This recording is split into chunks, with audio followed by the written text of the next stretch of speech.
আসামের বিধানসভায় কংগ্রেস ও এআইইউডিএফের তীব্র প্রতিবাদ, বিজেপি বিধায়কের বিরুদ্ধে হামলার অভিযোগ।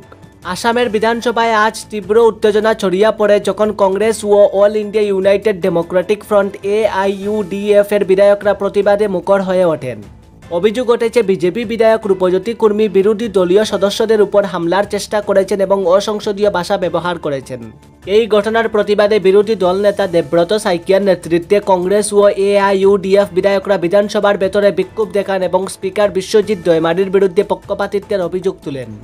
কংগ্রেস বিধায়করা কালো শার্ট পরে প্রতিবাদ জানান আর এআইইউডিএফ বিধায়করা নিজেদের আত্মরক্ষার প্রতীক হিসেবে বাঁশের কাঠামো বিধানসভায় নিয়ে যাওয়ার চেষ্টা করেন, তবে নিরাপত্তা বাহিনী তাদের বাধা দেয়। এআইইউডিএফ বিধায়ক রফিকুল ইসলাম বলেন, আমরা বিজেপির আচরণে শঙ্কিত।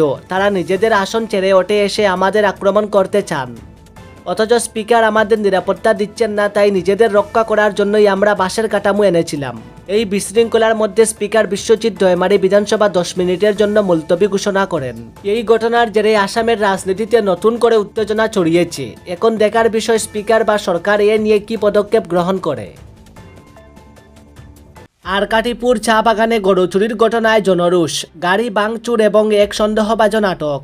রবিবার 23 মার্চ সন্ধ্যায় আরকাটিপুর চা বাগান এলাকায় গরু চুরির ঘটনাকে কেন্দ্র করে উত্তেজনা ছড়িয়ে পড়ে। এই চুরির ঘটনায় সংঘর্ষ, 3 জনের আহত হওয়া, সড়ক দুর্ঘটনা এবং একজনের গ্রেফতারের ঘটনা ঘটেছে। স্থানীয় সূত্রে জানা গেছে, রবিবার সন্ধ্যা 7:30 নাগাদ 3 জন ব্যক্তি চা বাগান এলাকা থেকে 2টি গরু চুরি করে 4 চাকা গাড়িতে করে পালানোর চেষ্টা করে, কিন্তু এক স্থানীয় বাসিন্দা তাদের সন্দেহজনক গতিবিধি লক্ষ্য করে বাধা দিলে তারা তাকে আক্রমণ করে পালিয়ে যায়। এরপর তারা শিলচর ইম্ফল জাতীয় সড়কের দিকে ছুটে যায়। পালানোর সময় চোরদের গাড়িটি চা বাগানের রাস্তায় একটি অটোরিকশার সঙ্গে ধাক্কা খায়। এতে 13 বছর বয়সী এক কিশোর ও এক ব্যক্তি আহত হন।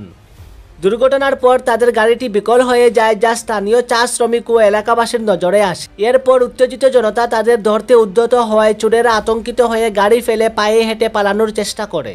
এ সময় অভিযুক্তদের মধ্যে একজন মুন্না আলী, তাকে স্থানীয়রা ধরে ফেলে। তবে উত্তেজিত জনতার হাত থেকে রক্ষা করতে কিছু স্থানীয় বাসিন্দা তাকে রংপুর পুলিশ ফাঁড়িতে নিয়ে যান। অন্যদিকে উদ্ধার করা গরু দুটি স্থানীয়রা বের করে আনে এবং ক্ষুব্ধ জনতা চোরদের ফেলে যাওয়া গাড়িটি ভাঙচুর করে। খবর পেয়ে রংপুর পুলিশ ফাঁড়ির একটি দল ঘটনাস্থলে পৌঁছালেও জনতার ক্ষোভ নিয়ন্ত্রণের বাইরে চলে যায়। পরে শিলচর সদর থানাকে জানানো হলে অতিরিক্ত পুলিশ বাহিনী পাঠানো হয়, কিন্তু পরিস্থিতি নিয়ন্ত্রণে আনতে হিমশিম খায় প্রশাসন। পরে কাছাড় জেলার police super SP Numal Mahatta অতিরিক্ত বাহিনী নিয়ে এসে পরিস্থিতি সামাল দেন। তিনি উত্তেজিত জনতাকে আশ্বস্ত করেন যে অপরাধীদের বিরুদ্ধে কঠোর ব্যবস্থা নেওয়া হবে। পুলিশ সুপার নুমাল মাহাত্তা বলেন, চোরেরা পালানোর সময় স্থানীয়দের আহত করেছে। খবর পাওয়ার পর আমরা ঘটনাস্থলে গিয়ে পরিস্থিতি নিয়ন্ত্রণে আনি এবং আলোচনার মাধ্যমে উত্তেজনা প্রশমিত করি। 3 অভিযুক্তদের মধ্যে একজনকে গ্রেফতার করা হয়েছে, বাকিদের ধরতে অভিযান চলছে। চুরি হওয়া গরু ও চোরেদের গাড়িটি উদ্ধার করা হয়েছে। বর্তমানে পরিস্থিতি সম্পূর্ণ নিয়ন্ত্রণে রয়েছে এবং বাকি 2 অভিযুক্তকে ধরতে পুলিশ তল্লাশি অভিযান চালাচ্ছে।